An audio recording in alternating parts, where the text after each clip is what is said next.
We will discuss both the credit card and electronic fund transfer or EFT process in this video because there are many similarities between them, but there are also some differences. We'll start with the similarities and then discuss the differences as we go. There are three ways to create a credit card transaction in Denari. The easiest is through a gift record. You will use this when someone contacts you to make a one-time donation by credit card and gives you their credit card information. You will simply create a gift record just like you would for a check and then run the card from there. Let's go to the Gifts tab and then Gift Batching. We can create a new batch here or add the gift to an existing batch. Let's go ahead and click on one of the batches that's already here and then click on Gift Entry. And again, we could click Add New to create a new gift, but we'll select one that's already here.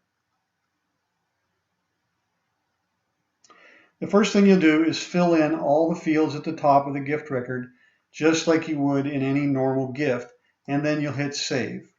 And it's important that you hit Save at that point because that's what causes the credit card information fields to appear below. Now at the bottom of the page here, you find the payment information section. You'll click the Add Edit button to add the credit card information.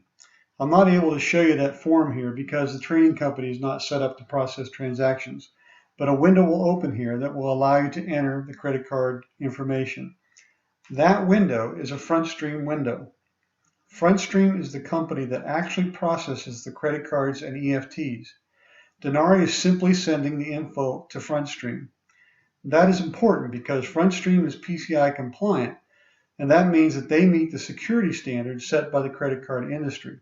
Denari does not store the credit card or EFT information. This same window is used everywhere in Denari when adding credit card and EFT info. When you click Save at the bottom of that form, FrontStream will authorize the credit card in the same way a card is authorized at the gas station for any other type of card transaction. A temporary transaction for $1 or $0 will then appear on the donor's bank statement that represents that authorization, but it will disappear quickly. If the authorization is successful, the window will close and the credit card or EFT number will appear in the credit card or EFT field. Now you can go to the top of the page, click the Run button, and that runs the credit card immediately, and you'll see the approval information at the bottom of the page. The one-time gift has now been made, and you can move on to other gifts or close the batch in the normal way. The second way that credit cards and EFTs get used is part of an ongoing donation. Denari uses the pledge to manage that activity. So the first step is to set up the pledge. Let's go to the Donors tab, Name List Management, and we'll select a donor here. We'll go to the Other Pages drop-down field and choose Pledges. Here we can click Add New to create a new pledge. I'm just going to use the one that's here.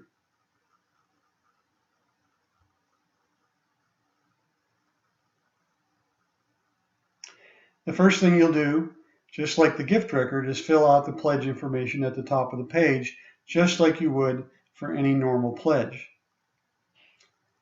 At the bottom of the page, you'll find the EFT and credit card sections. You'll check the EFT checkbox if it's an EFT and the credit card checkbox if it is a credit card.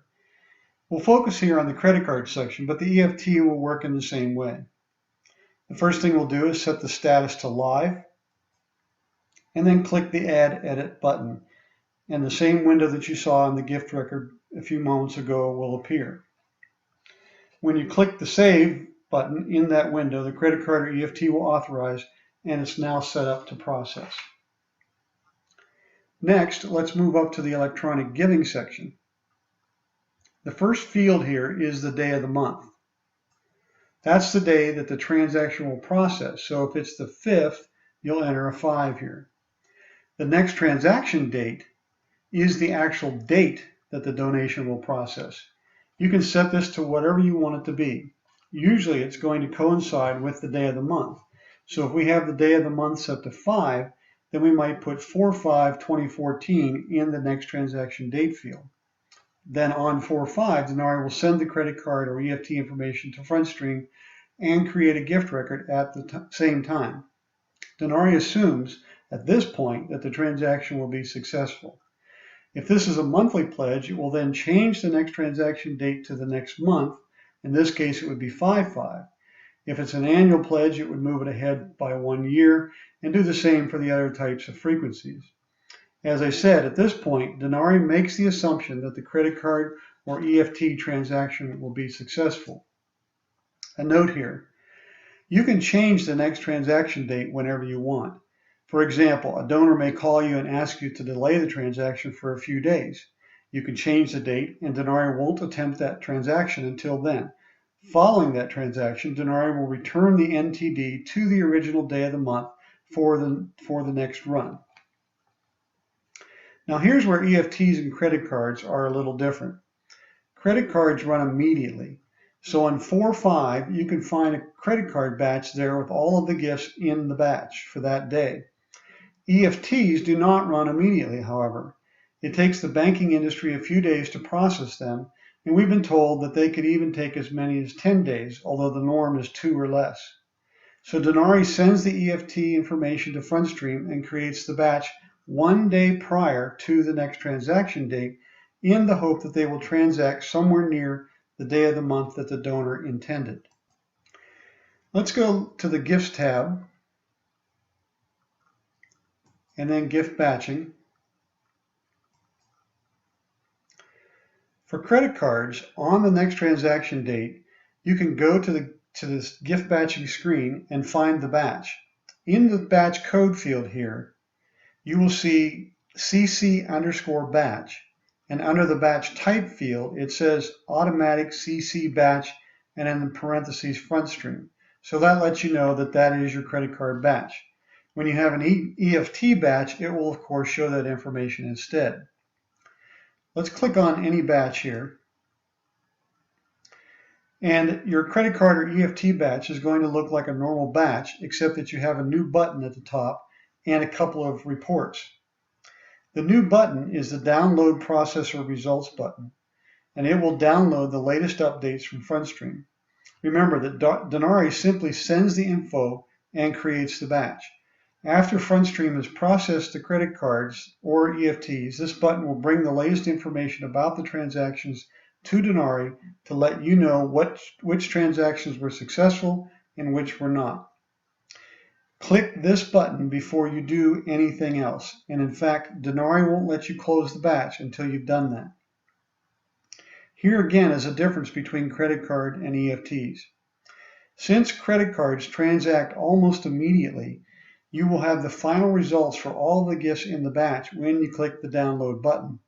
Denari will also, when you click the button, remove any declined gifts from the batch and reset the next transaction date in the pledge to run again in 2 days. The assumption here is that you will be able to correct the problem that caused the decline within that time. There is a report on the batch screen here called Gifts Deleted from the Batch that will show you which ones were removed. Denari will then run the card again in 2 days. If it fails again the second time, it will repeat that process. It will set it up to run again in 2 days. Denari will then remove the gift and set it up to run. If it fails that third time, Denari will change the status field in the pledge record to failed. Denari will no longer attempt the transaction until you have changed the status back to live. You can also change the status at any time you want. For example, you could change it to hold, which will stop the process until it is returned to live. EFTs, however, do not run immediately. As mentioned earlier, they could take as long as 10 days for them to work through the banking process. So when you view the batch on the NTD, it is unlikely that all of the transactions have had a chance to process. So when you hit the Download Processor Results button, Denari will download the latest information from FrontStream, but it will not remove a decline from the batch or reset the NTD in the pledge because the EFT may still process. You then will need to come back again and download the results again until all of the transactions in the batch have been processed and are either successful or declined. You'll find a report here on the batch screen called CC Processor Results that will show you that information. Once you're satisfied that the transactions are complete, you will need to remove any gifts that were declined manually from the batch and change the pledges manually to run again in the future. Denari doesn't automatically remove declined EFTs as is done with credit cards because it's never sure when the transaction is completed, as it is with credit cards.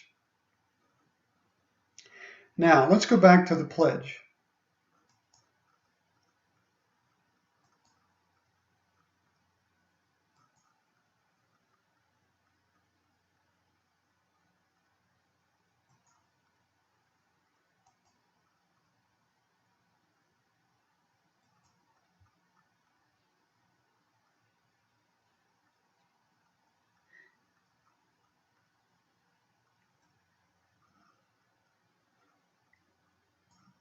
In the EFT section, we see a field here called EFT Authorization Type.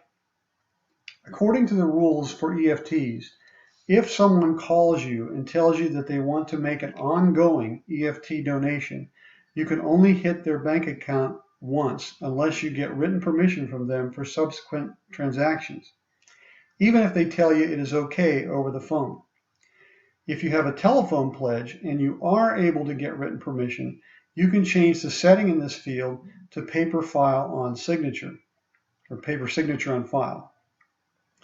If you do not get written permission, you can set this field to telephone. Each time Denari runs the transaction process then, it will send an email to the donor letting them know that the transaction has taken place. Notifying them after the fact meets the requirements because they can then contact you to cancel any further transactions if needed. The email the donor receives has a link there that takes them to a page where they can give their permission for future transactions, and that serves as written permission. From that point on, Denari will no longer send the email, and it will set this field to website by donor. If someone makes a pledge online through Online Community, which we'll talk more about in a few minutes, Denari will automatically set this field to website by donor. When a pledge is made online, no written permission is required.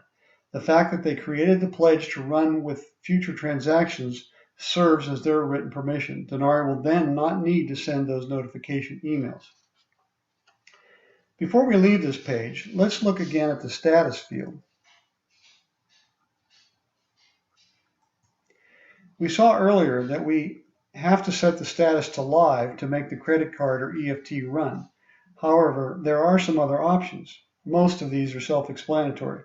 You could, for example, put the pledge on hold, as I mentioned earlier, that will stop Denari from attempting the pledge until you change the status.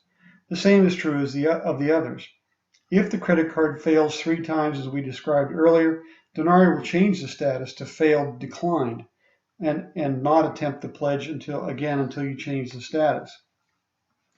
Let me point out a few other things before we leave this page. First, closing the pledge will cause Denari to stop running the transactions.